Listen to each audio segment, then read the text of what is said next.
So another day with the RSX. In this episode, I'm going to do a review of the Type S, as well as give you a flashback look at my experience going to the dealerships for the Type R. And this will give you an idea of what do you prefer doing, whether you want to buy a used car or a new car. So let's take a look.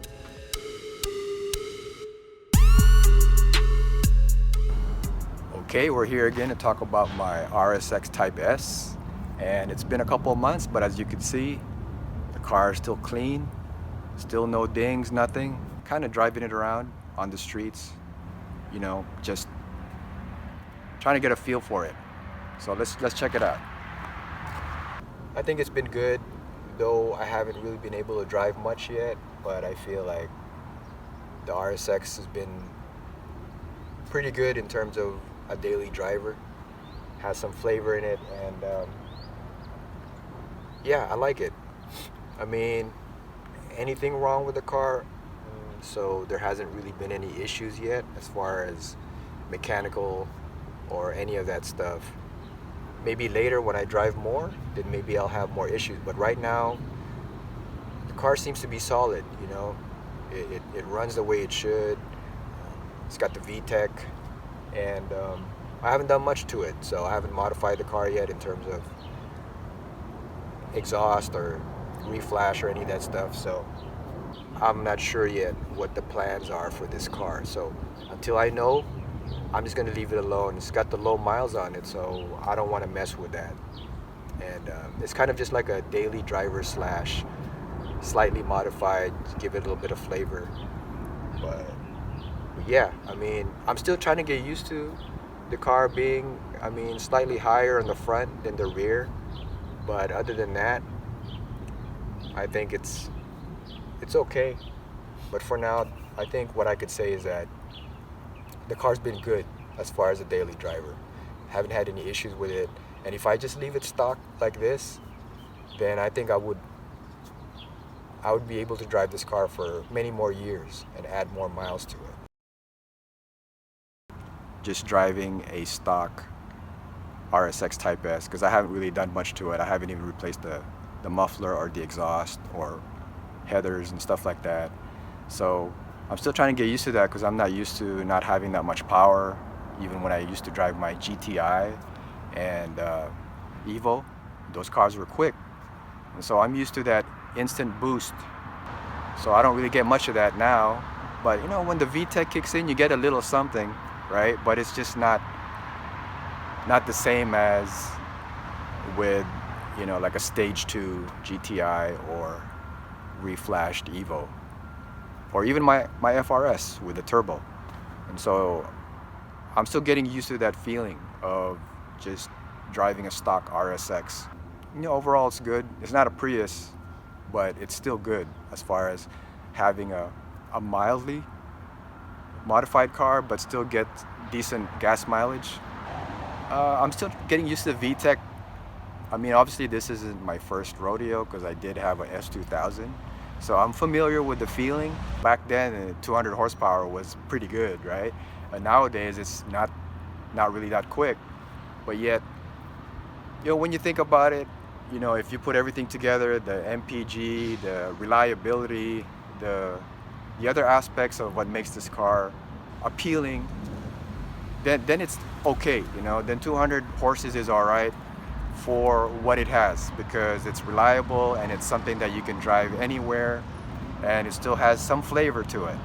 Just don't compare it to, you know, an Evo or even a GTI, because then it's different, right? It's like apples and oranges. It's a whole different thing. It's just something that you can drive anywhere and not worry so much about like reliability. Like I could drive to Costa Mesa, do my training, San Diego, and not worry so much, right? So that's really what the purpose of this car is for. I mean, I'm not going to keep it forever. I'm probably going to have other cars too in the future. But for now, as an interim car, it's decent for what it has, you know, considering it's just like my S2000 in many ways, but even more practical because it's got a hard top. You know, S2000, though it's, you know, a little faster, but it's a convertible, so you can't really drive it on the freeway. I mean, you could drive it on the freeway, but it's really loud, and it's not really comfortable. Even with a hardtop, you're hearing all these weird noises and cracks and so on. So it's just good to drive on the street. But for the RSX, you could drive it anywhere on the freeway, so no worries, And so that's really the appeal that you get from this car. And so far, I feel like it's still a decent daily driver that I can enjoy.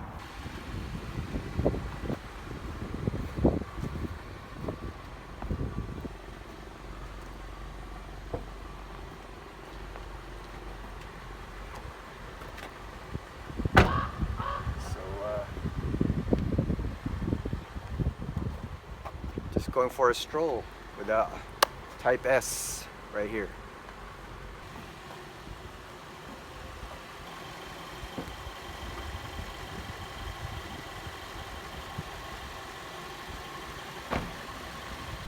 So let's go take this car for a ride and see how it is.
Go to Metro Honda and check out the Type R and see if they also marked up the pricing, because you know how it's they marked it up over at Penske. I want to see if they also marked it up here to see if it's worth getting or just worth looking at, right? So let's check out the Type R.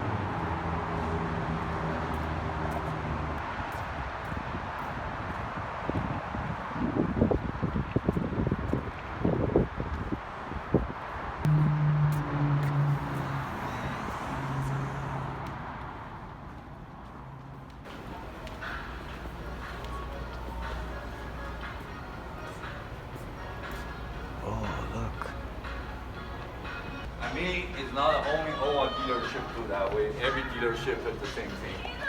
Oh, For this car. so is it listed there? Because I didn't see it, the markup price.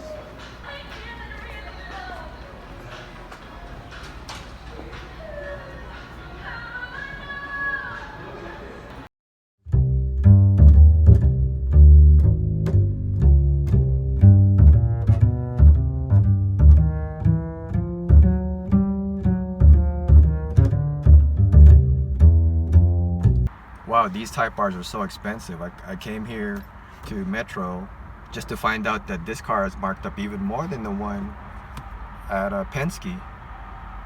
So that's really expensive. The one in Penske is $65K for the yellow one and $50K for the blue one.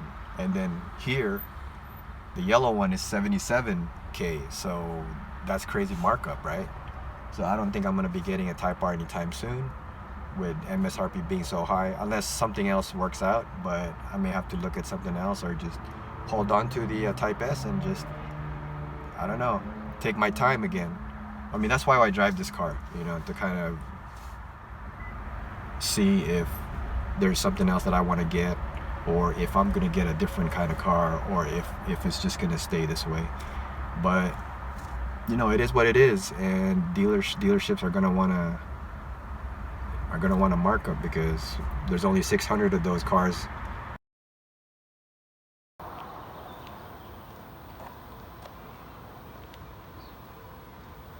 So, I just kind of wanted to say a few things about my dealership experience today, which I really thought wasn't that great. You know, initially I was like online looking at the Type R, right? And then I was surprised to see a bunch of them, you know, at MSRP. So I figured, hey, maybe the Type R's are being sold for MSRP. I'm talking about the limited edition yellow one. I mean, 77,000, that's like $25,000 markup. That's like another car. That's even worth more than this RSX, which really brings me back to why I drive this car. You know, it's weird. I mean, yeah, I mean, obviously it would be nice to maybe get a Type R, especially the limited edition Type R. It's unique, it's yellow, that's my color. There's only 600 of them, right? But I'm not gonna pay a markup price for it. Certainly not gonna be paying 65K for a Type R, right? I would rather just buy something else. Maybe I'll get a Tesla or even a Supra or something, you know, down the road. I don't know, you know, there's something to be said about just holding on to your cash and using it for a rainy day. Just because, you know, maybe I want something faster, something different, something like a rear-wheel drive, all-wheel drive, electric, whatever. But the point is, I'm not gonna give that extra cash to the dealership so they could go ahead and, I don't know, make themselves richer. Because every time I purchase a car, I don't like to do payments. Every car that I get is always like a cash deal, right? I don't like to make payments. I don't like to pay interest. So that's how I see it. And that's partly why the appeal of driving like a used car. No issues. It still feels new from inside. Yeah, it's an older car and it's not as refined or as powerful or as innovative as the new cars, but for what it is, it's certainly great. I mean, no, not to get the markup. I know that to drive the markup, you know. This one too, they marked it up 10 grand over. So this one's supposed to be 39, right? And it's 10 grand over here at Penske. Yeah, it's really like it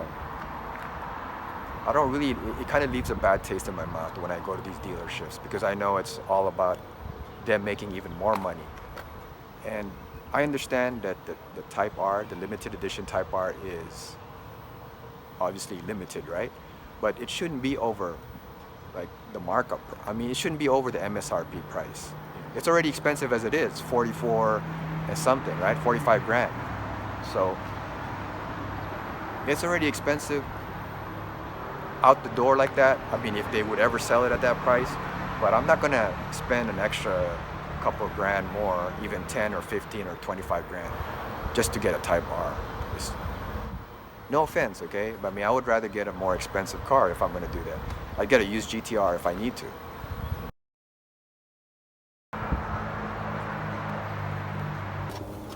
So, yeah, this car is still very comfortable.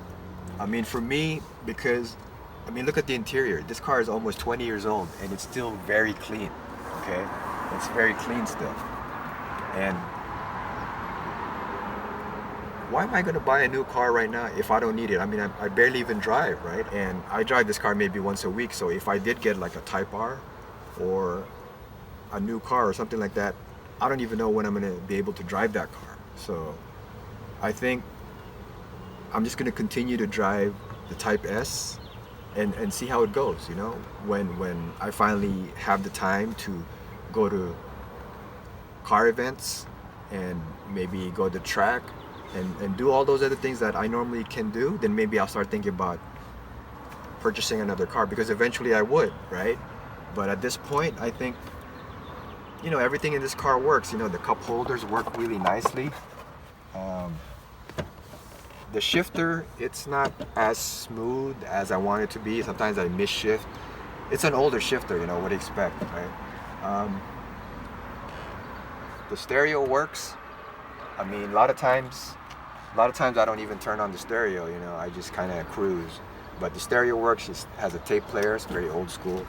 And yeah, everything on this car still works, I think. And so why rush it? I would say to you guys who are thinking about getting a brand new car, think about getting a used one first. A really well-kept used car like this one, which has low mileage, one owner, reliable.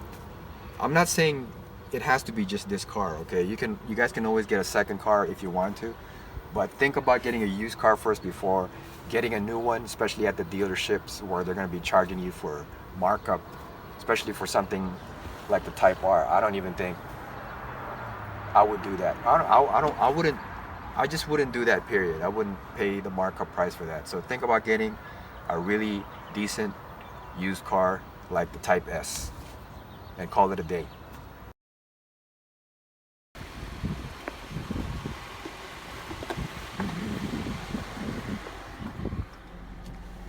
So that's the Type S right there. When the Type R first came out, it was in high demand, and so the dealerships took advantage of it by marking up the price over 20K or more.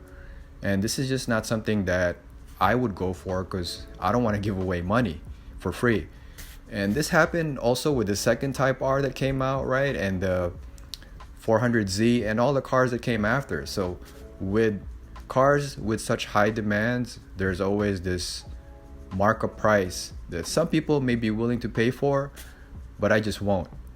And so for those of you who don't want to give away your money, it's sometimes good to look for an alternative by buying a quality used car. And I think in terms of daily driving, the RSX still kind of holds its appeal, and that's probably why I did this episode. And that's why I like these quality used cars, because you don't have to pay extra and they're still worth keeping. Till next time, drive safe and keep on rolling.